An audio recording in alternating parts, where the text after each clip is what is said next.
Hello दोस्तों, सभी को नमस्ते। मैं हूं ब्रजेश और स्वागत है कहानियों की दुनिया में आप सभी का। आज हमारी कहानी का विषय है विश्व की प्रसिद्ध महान समाज सेविकाओं में से एक समाज सेविका जिनका नाम कैथरीन हेलीमैन था। कैथरीन हेलीमैन, जिसे बापू ने नाम दिया था सरला बहन। कैथरीन हेलीमैन कौन थी, कहाँ से आई और समाज की सेवा में उनका क्या योगदान रहा, यही आज की हमारी कहानी का विषय है। तो कहानी शुरू करते हैं। 2 दिसंबर गांधी जन्म शताब्दी के अवसर पर कोट द्वार में महिलाओं के लिए शिविर का आयोजन। एकत्रित महिलाओं को एक 68 वर्षीय वृद्धा ने भाषण देना शुरू किया, जिसका सारांश था, साधारण श्रेणी के व्यक्तियों को महापुरुषों की पंक्तियों में बिठाने का श्रेय उनकी माताओं को ही है। अभिनव समाज की रचना में माताओं के योगदान को भुलाया नहीं जा सकता। पारिवारिक वातावरण में प्रेम, सेवा और त्याग का समावेश होना चाहिए।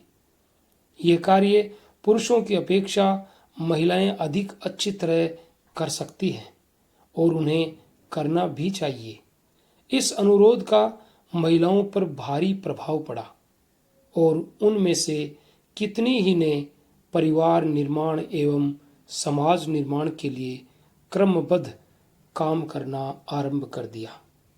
ये वृद्ध महिला और कोई नहीं वरन हिमालय की महान सेविका कैथरीन हेलीमैन है। कैथरीन का जन्म 5 अप्रैल 1900 को इंग्लैंड में हुआ था। ये वह देवी है जिनका शरीर भले ही विदेशी रहा हो, पर आत्मा भारतीय थी। तरुणावस्था में ही युद्ध की विनाशकारी प्रवृत्तियों को देखकर शांति के लिए कार्य करने की इच्छा बलवती हुई। भारतीय विद्यार्थियों के संपर्क में आकर उन्हें इस देश की संस्कृति व सभ्यता की विस्तृत जानकारी हुई। जब गांधी जी के अहिंसात्मक कार्यों के संबंध में उन्हें पता चला, तो वे इंग्लैंड छोड़कर भारत आने के लिए तैयार हो गई। जब हृदय में दूसरों की सेवा करने की भावना जागृत हो जाती है, उस समय व्यक्ति अपने परिवार की चिंता न कर सारी सुख सुविधाओं को तिलांजलि देकर केवल दुखी व्यक्तियों के लिए सहानुभूति का मरहम लेकर चल देता है। कैथरीन शिक्षिका के पद पर पहले से कार्य कर रही थी। भारत आते ही गांधी जी की बुनियादी शिक्षा के प्रयोग में सम्मिलित होकर वर्धा रहने लगी। वहां की जलवायु प्रतिकूल होने के कारण वह अस्वस्थ हो गई। अतः गांधी जी ने उन्हें चुनिंदा अल्मोड़ा भेज दिया। सन 1942 का वर्ष आया और देश में भारत छोड़ो आंदोलन की लपटें ग्राम ग्राम तक फैलने लगी। देश सेवक बंदी बनाए जाने लगे। ऐसे समय कैथरीन घर घर जाकर सांत्वना देती और जिनके घर नीलाम हो गए थे उन्हें आर्थिक सहायता पहुंचाती। ब्रिटिश शासन ने अल्मोड़ा जिले में कैथरीन को सबसे खतरनाक कार्यकर्ता घोषित किया। अंत में उन्हें भी बंदी बना लिया गया और अल्मोड़ा तथा लखनऊ की जेल में रखकर कठोर यातनाएं दी गई। पहाड़ी क्षेत्र में घूमते हुए उन्होंने कष्ट साध्य जीवन बिताया। गांव-गांव जाकर स्त्रियों की दयनीय स्थिति को देखकर उन्होंने इस बात की आवश्यकता अनुभव की कि इस क्षेत्र में नारी जागरण के लिए कोई ठोस कार्य करना चाहिए। वह महात्मा गांधी के पास एक आश्रम खोलने का प्रस्ताव लेकर गई। गांधी जी बड़े प्रसन्न हुए, पर उन्होंने कैथरीन के धैर्य की परीक्षा लेते हुए ये कहा कि बिना किसी परिणाम की इच्छा किए 20 वर्ष तक कार्य को एकाग्र होकर करना पड़ेगा।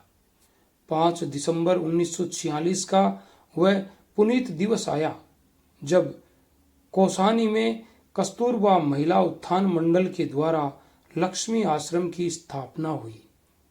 राजनीतिक कार्यकर्ताओं की पुत्रियों को लेकर आश्रम का कार्य प्रारंभ किया गया। दूर दूर से आकर रहने वाले इन कन्याओं को एक साथ माता का प्रेम, अध्यापिका का मार्गदर्शन और सेविका की सेवाएं उपलब्ध हुई। कन्याएं थोड़े ही दिनों में इतनी हिल मिल गई कि वह कैथरीन को ही अपनी मां समझने लगी। कैथरीन केवल आश्रम में पढ़ाने वाली अध्यापिका ही नहीं, वरन स्नान कराने, भोजन कराने और जंगल से लकड़ी लाने तक का कार्य स्वयं करती थी। इन सेवाओं के बदले रूढ़िवादी समाज ने उन्हें पागल समझा और पुरस्कार में गालियां दी। महापुरुषों के सेवा कार्यों के बदले सदैव से विरोध ही तो मिलता आया है। उन्हें जो सम्मान दिया भी गया है वह उनकी मृत्यु के बाद।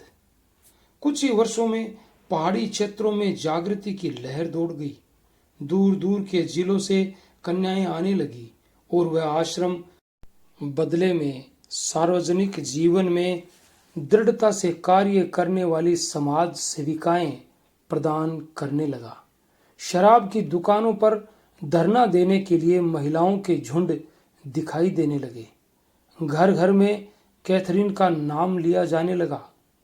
अब तो दूर दूर से प्रेरणा लेने के लिए उन्हें आमंत्रित किया जाने लगा, क्योंकि दिन प्रतिदिन कार्य का क्षेत्र बढ़ता जा रहा था। इस समय कानून के कारण ऐसी कठिनाइयां उत्पन्न हो गई कि कोई व्यक्ति बिना आज्ञा के सीमांत जिलों में प्रवेश नहीं कर सकता था। पर कैथरीन का उद्देश्य तो केवल जन जन की सेवा करना था। उनकी भावना में स्वार्थ की कहीं गंध तक न थी। अतः उन पर किसी प्रकार का कोई वैधानिक प्रतिबंध न रखा गया। पिछले वर्षों से कैथरीन मैदानी क्षेत्रों की तरह पहाड़ी क्षेत्रों को विकसित करने के लिए विचार करती है। यहाँ की परिस्थितियों का गहन अध्ययन कर वे इस परिणाम पर पहुंची कि पहाड़ी क्षेत्रों को कभी भी कृषि की दृष्टि से स्वावलंबी नहीं बनाया जा सकता और न इस प्रकार की गलती ही करनी चाहिए। वन संपदा की दृष्टि से ये क्षेत्र धनी है, अतः वनोपज पर आधारित कुटीर उद्योगों का विकास करके मैदानी क्षेत्रों का पूरक बनाना चाहिए। जब से सड़कों का निर्माण हो गया है, तब से पहाड़ी ग्रामों का शोषण बढ़ गया है। आवश्यकता इस बात की है कि मैदानों से अनाज पहाड़ी क्षेत्रों में भेजा जाए और वहां से वन उपज द्वारा निर्मित पक्का माल मैदानों को भेजा जाए। तभी देश के गांव स्वावलंबी बन सकेंगे। पहाड़ों पर रहने वाले व्यक्तियों के कठोर जीवन, सरल स्वभाव और आध्यात्मिक भावना से वह अत्यधिक प्रभावित हुई। उत्तर प्रदेश में बुधान आंदोलन के अंतर्गत सबसे पहला जिला दान उत्तरकाशी हुआ है।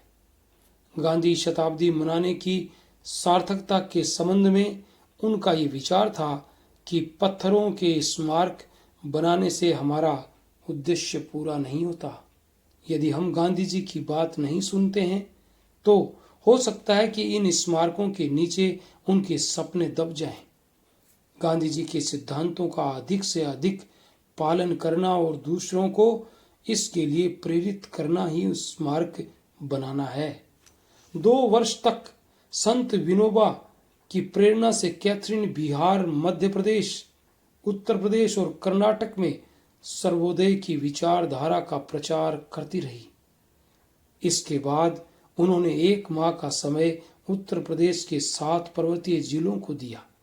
यहाँ पिछले 6 वर्षों से सर्वोदय सेवकों के केंद्र चल रहे हैं। कैथरीन एक सैनिक की भांति अपनी पीठ पर आवश्यकता अनुसार बहुत थोड़ा सामान लाद कर चलती थी। वह गांधी जी के एकादश व्रतों के आधार पर अपने जीवन को चला रही है। मित्रों या शुभचिंतकों द्वारा दी गई खाने पीने की चीजें भी वह साथ लेकर नहीं चलती, वरन वहीं बांट देती है।